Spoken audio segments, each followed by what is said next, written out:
Versatile فنکارہ Sadia امام نے ماضی میں 2 طلاقوں کے بعد اب اپنی تیسری شادی بچانے کے لیے شوبز انڈسٹری سے کنارہ کشی اختیار کرنے کا فیصلہ کیا ہے۔ تاہم یہ پہلی بار نہیں کہ اداکارہ نے شوبز چھوڑنے کا فیصلہ کیا، بلکہ وہ اس سے پہلے بھی شوبز کو خیر باد کہنے کے بعد دوبارہ واپسی کر چکی ہیں۔ تاہم اس مرتبہ سعدیہ کا کہنا ہے کہ ان کی زندگی کی پہلی ترجیح ان کی فیملی ہے اور اب شوبز میں واپسی کا کوئی ارادہ نہیں۔ آج ہم آپ کو سعدیہ امام کی ذاتی زندگی اور کریئر کے عروج و زوال کے بارے میں بتاتے ہیں۔ سن 1980 میں کراچی میں پیدا ہونے والی سعدیہ امام نے 90 کی دہائی میں اپنے خاندان کو سپورٹ کرنے کے لیے شوبز انڈسٹری میں قدم رکھا اور بہت کم عرصے میں بہت زیادہ کامیابی حاصل کی۔ اداکارہ شوبز سے وابستہ تمام شعبوں یعنی کمرشلز، ڈراموں، میوزیکل ویڈیوز اور فلموں میں کام کر چکی ہیں، جبکہ نامور اداکارہ اور کامیڈین عالیہ امام دراصل سعدیہ امام کی بہن ہے۔ سعدیہ امام نے اپنے کریئر کا آغاز 6 برس کی عمر میں کیا اور 16 سال کی عمر میں پہلی مرتبہ ماڈلنگ کے لیے آڈیشن دیا اور فوٹو شوٹ کروایا، جس کے بعد ان کو مختلف کمپنیوں سے پیشکشوں کا سلسلہ شروع ہو گیا۔ سعدیہ امام نے ماڈلنگ کے بعد ڈرامہ سیریلز میں بھی قسمت آزمائی کا فیصلہ کیا۔ ان کی پہلی ڈرامہ سیریل الجھن تھی،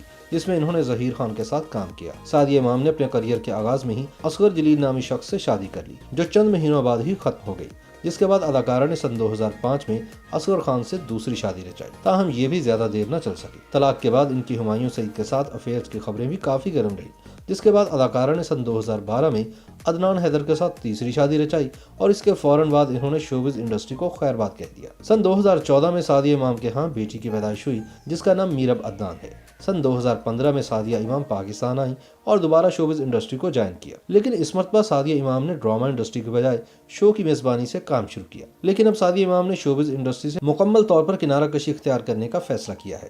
ان کا کہنا ہے کہ وہ پہلے بھی 2 مرتبہ شوبز کی وجہ سے طلاق کا دکھ برداشت کر چکی ہیں اور اب مزید اپنی زندگی خراب کرنا نہیں چاہتی۔ سعدیہ امام کا کہنا ہے کہ اب ان کا شوہر اور بیٹی ہی ان کی پہلی ترجیح ہے۔ اب وہ اپنے شوہر کی اجازت کے بغیر شوبز انڈسٹری میں مزید کام نہیں کر سکتی، لہٰذا یہی وجہ ہے کہ وہ شوبز انڈسٹری کو خیر باد کہہ چکی ہیں۔ سعدیہ امام پاکستان کی واحد 40 سالہ ہوسٹ ہیں جو کہ بہت امیر ہیں۔ ان کی دولت کا اندازہ لگایا جائے تو سعدیہ امام سن 2019 سے 2020 تک $106 ملین کما چکی ہیں۔ سعدیہ امام لکس اسٹائل ایوارڈ میں بہترین اداکارہ کا ایوارڈ بھی حاصل کر چکی ہیں۔ YouTube پر گوگلی نیوز دیکھنے کے لیے youtube.com کی سرچ بار میں googly news T V type کریں۔ گوگلی نیوز کے پیج پر سرخ رنگ کے سبسکرپشن والے بٹن پر کلک کرنا نہ بھولیے۔ YouTube پیج پر اپلوڈ ہونے والی ویڈیوز سے باخبر رہنے کے لیے بیل آئیکن پر کلک کیجیے۔ آپ کو ہر نئی ویڈیو کے بارے میں نوٹیفیکیشن موصول ہو جائے گا۔